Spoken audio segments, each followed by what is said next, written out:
Hi and welcome to the Journalism Salute. I'm Mark Simon. In each episode, we'll talk to or about an interesting person or organization related to journalism. The intent is to show that journalists are not the enemy of the people. Thank you for listening. Tran Nguyen is a bilingual investigative reporter and data journalist who has covered the Vietnamese community, homelessness, and healthcare in Santa Clara County for the San Jose Spotlight. She is from Saigon, Vietnam, and is a graduate of the University of Oregon with a master's degree in journalism from Missouri. Hi, Tran. I know that you're not long into your new role as a leader on the investigative team. Thank you for joining us. Yeah, thank you for having me. So first things first, and I think yours is going to be particularly interesting. What's your journalism origin story, going as far back as you can go? All right. Well, I think all of this started when I was really young. I have always liked writing. I find writing has such a power to connect people, to articulate, things that we can really, sometimes express. And I like the fact that writing can really open up your mind. That coupling with the fact that I always have a curiosity in terms of trying to figure out how the world works. Those two things kind of come together and really motivated me to try to be a journalist. And the fact, with my background being born and grow up in Vietnam, that's a very different environment in terms of, journalism, free speech, and things like that. So when I told my parents, this is when I was probably 14, 15 years old, I told them that I want to be a journalist. And they're like, are you sure? It was, they have been always supportive of my decision. That I always grateful to them. But I first came to America when I was 16 years old. I came through a student exchange program. I stayed with a host family in New Jersey. That was an experience. I ended up, skipping senior year and just went to community college in Oregon. And I think that's my first real experience being a journalist. I joined the student newspaper, The Torch there, covering student government, some financial stuff. From there, I transferred to University of Oregon, also joined the student newspaper there. That's when, I really fell in love with local journalism. I love being a beat reporter, getting to know all of the ins and outs of a topic. I think that my first beat at the student newspaper there, the Daily Emerald, was on construction. Like it's definitely like not like a sexy topic, it's like, what do you mean construction?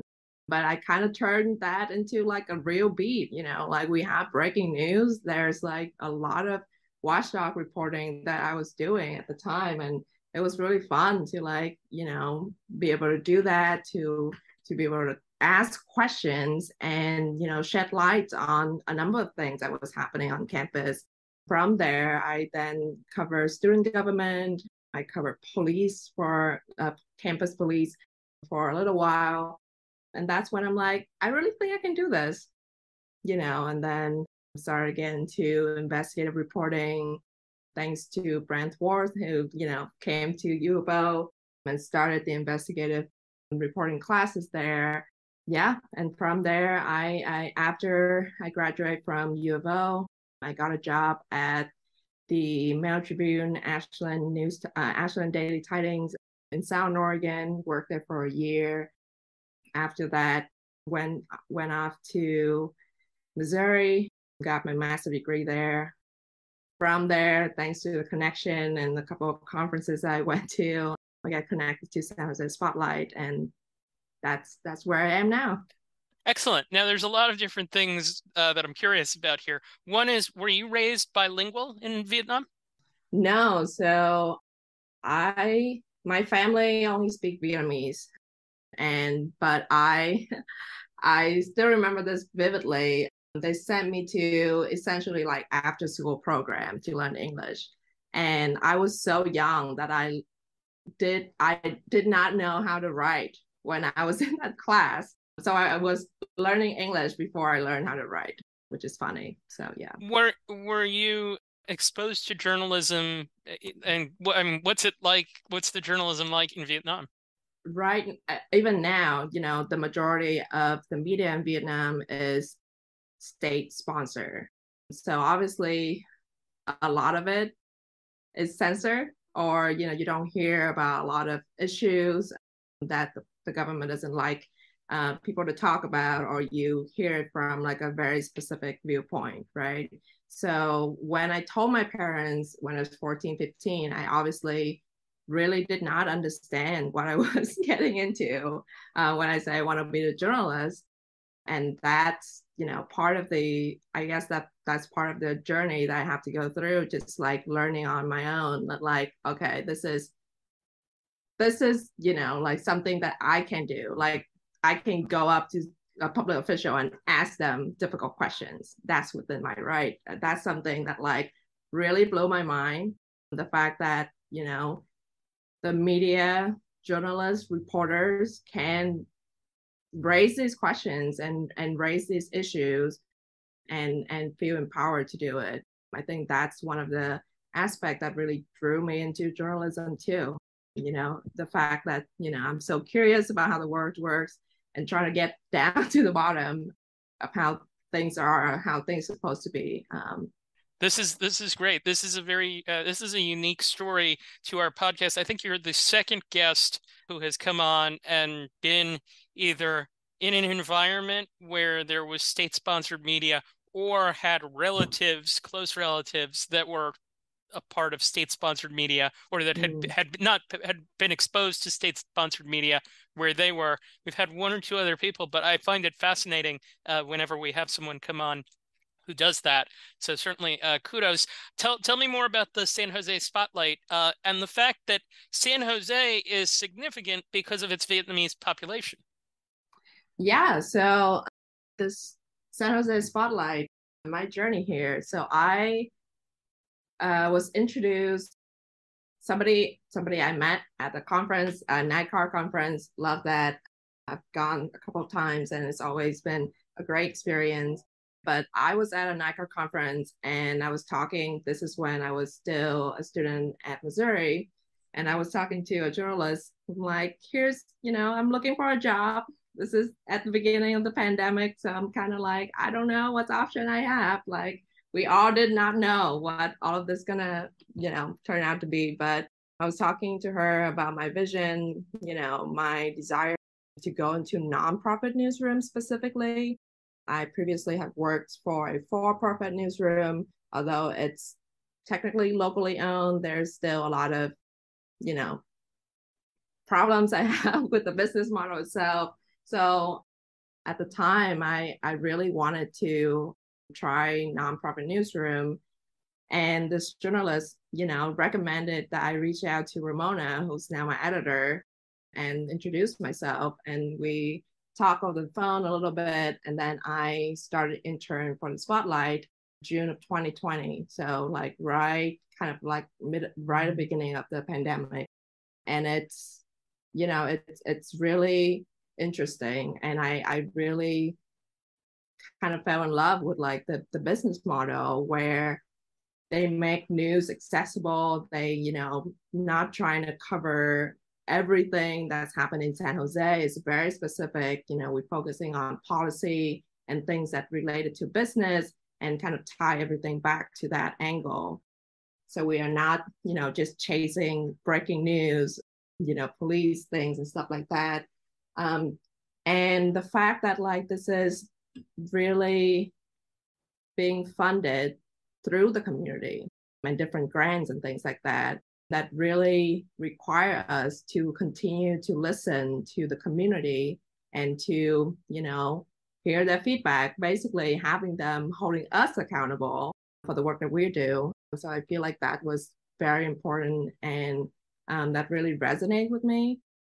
And how I came to cover the Vietnamese, that's, I guess it's kind of happened, kind of right place, right time. Well, it's the largest in the country. It's the largest Vietnamese community in the country, right? Right. Yeah. So I was drawn to San Jose Spotlight because it was a nonprofit newsroom.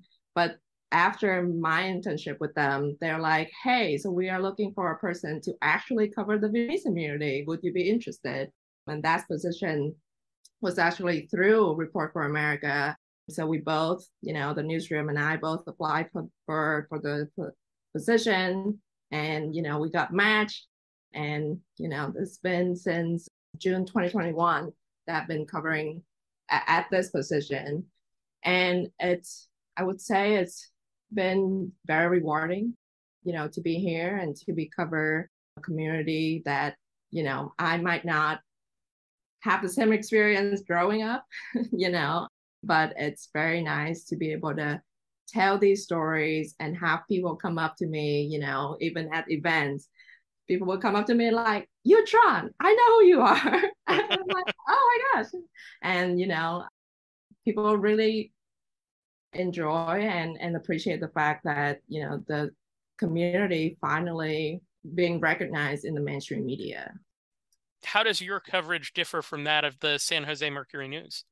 So a lot of our coverage are, the same. Obviously, we cover City Hall, and we cover in San Jose. We have a lot of developments happening, and we also cover on that. But I would say, we really, because of our focus in policy and business related reporting, we were able to delve deeper into these stories, or look at these stories in a different lens.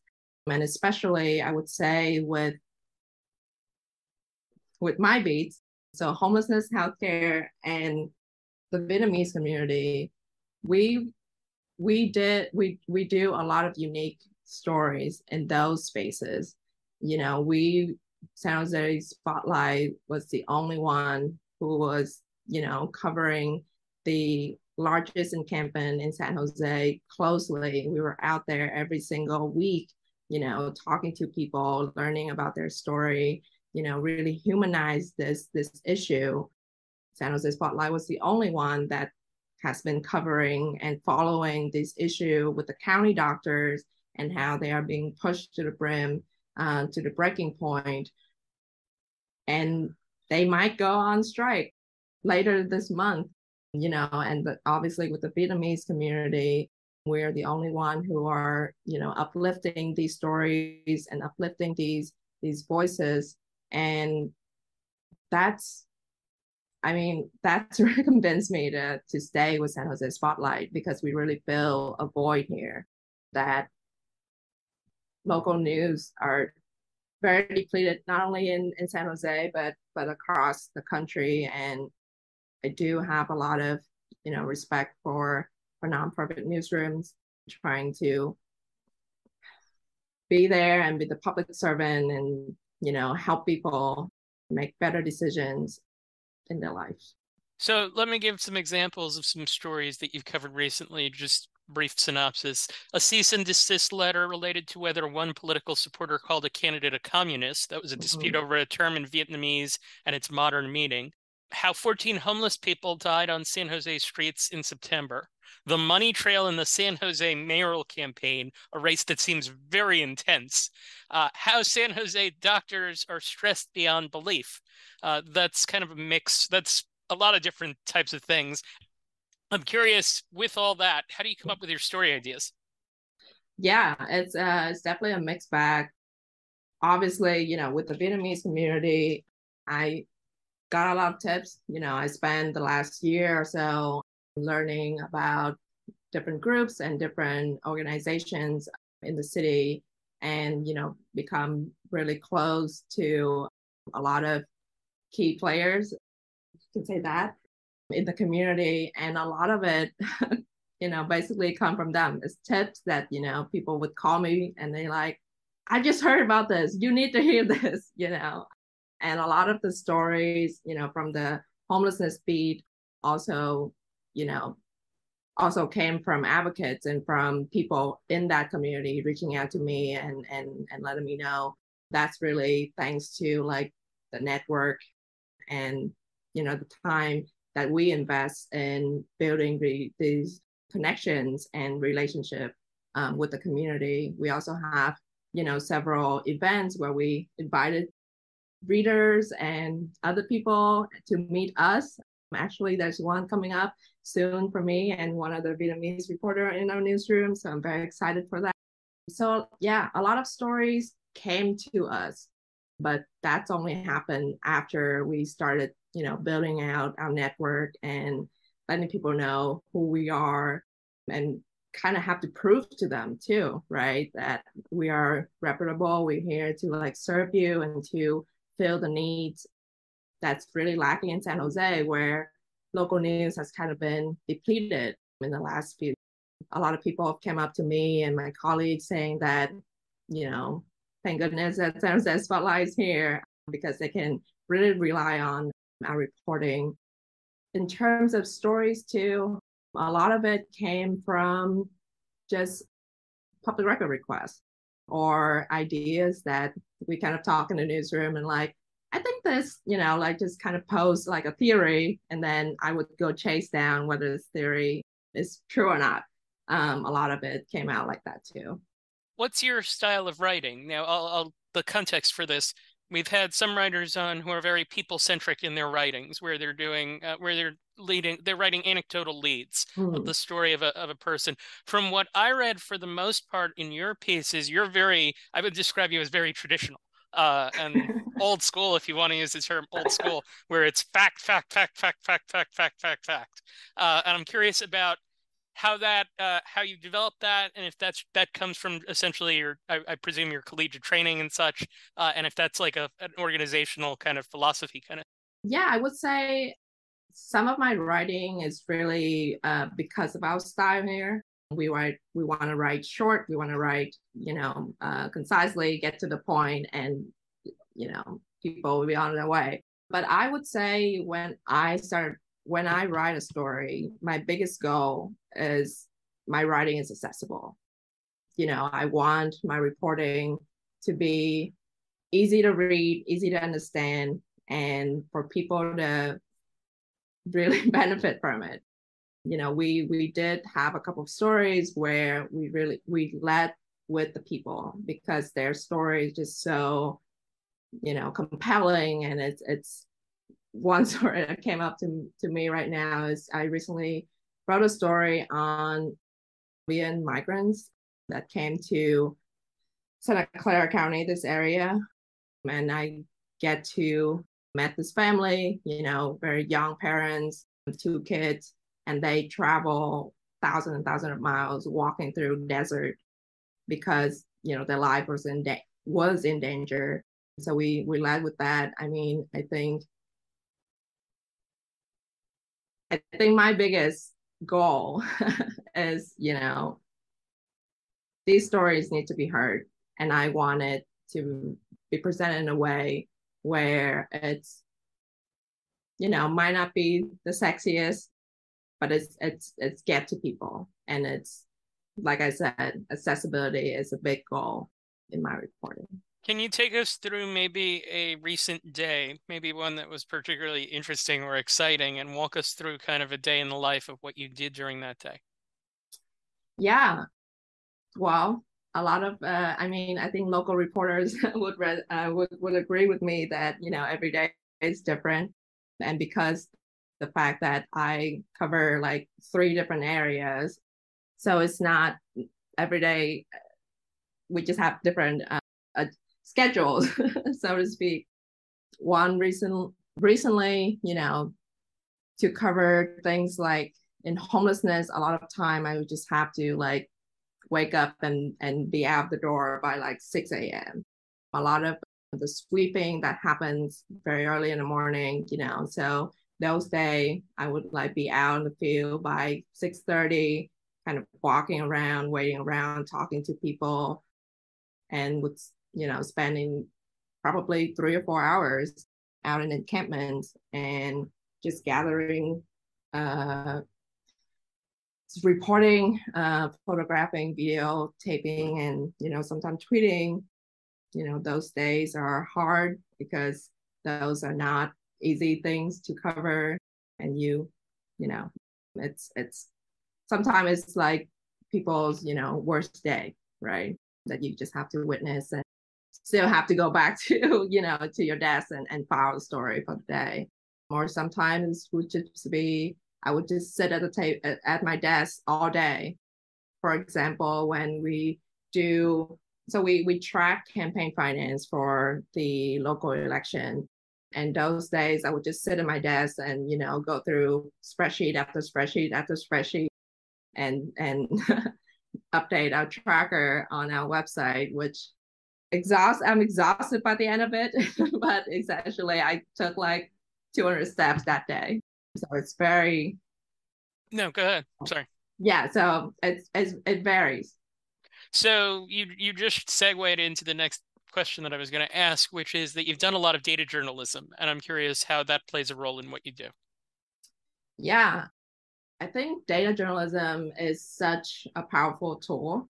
It's that's what I studied for my master's degree, and it's have come in handy a lot, because of, I essentially help our newsroom track finance for this past year with the election season, and doing a lot of stories. One story that I'm particularly proud of was I ended up getting the data from the city to look at where low income or affordable housings are located in the city, and we're able to find out how in particular areas the city keep approving permits and keep approving developments of these low incomes, to squeeze them in very specific areas. So, from that data, I was able to find that findings and then actually map it out where you can see visually how concentrated different areas are just full with low income housing. And there's districts where there would just be, 2 or 3 of them. That was, that's something that I'm totally advocating for people to like go into. I've done one workshop with my newsroom too, to show them, the basic of data journalism. But yeah, it's not all story will have a data element into it. But I think a lot of my story, a lot of impactful story involve data, because it tells such a bigger story, and it's compelling story too. And sometimes data is the story, right? Like I was looking at wages for city workers. And one thing that I found is that so obviously you have fire departments and police officer, having a lot of overtime pay because of the nature of the job. But I also found like people in the waste management or like, the water district also have a lot of overtime. So we end up doing a story on that. And we found that actually they have to do overtime so much because the city could not hire or retain people with those specific skills to fill those jobs. So it's just on one person's shoulder to handle that kind of thing. So yeah, it's a lot of fun. And I think data journalism is just very essential, especially in local journalism. There's a lot of data everywhere. So yeah. It seems like you've been very well received both by readers and by your colleagues and editors and such. But I am curious if, to whatever degree you're comfortable sharing on this, have you had to deal with any racism within anything that you've covered? Oh boy. I mean, I would say at this particular job, I have not, well, I got some very nasty emails, just calling me racist, which is interesting from another, person of color. But at other jobs or at other newsrooms, especially in Oregon and in Missouri, it's always a risk going out on assignment by yourself. There's people who have called me names, to my face, or, through social media and stuff like that. When I was a student journalist, I got spat on, actually. It was really bad. But I think unfortunately, that's part of the challenges with this, and especially in the recent climate about a lot of people not only not trusting the media, but also seeing journalists as enemies. So it's challenging, and I do appreciate, my current editors being very conscious and aware and, proactive to prevent that kind of harassment. Like I said, I have not faced like a traumatic incident in terms of that at this job, but I've talked to a number of people, other journalists of color, who just feel like they are dealing it on both ends, both from outside the newsroom and inside the newsroom. And yeah, that's very unfortunate. What's the hardest part of the job? The hardest part of the job, I would say, particularly to the stories that I do, it's challenging to find a balance, right, between being dedicated to your job and maintaining your mental health. A lot of the time, especially in reporting on homelessness, like I said, sometimes when I talk to them, it's their worst day or it's the worst time of their life.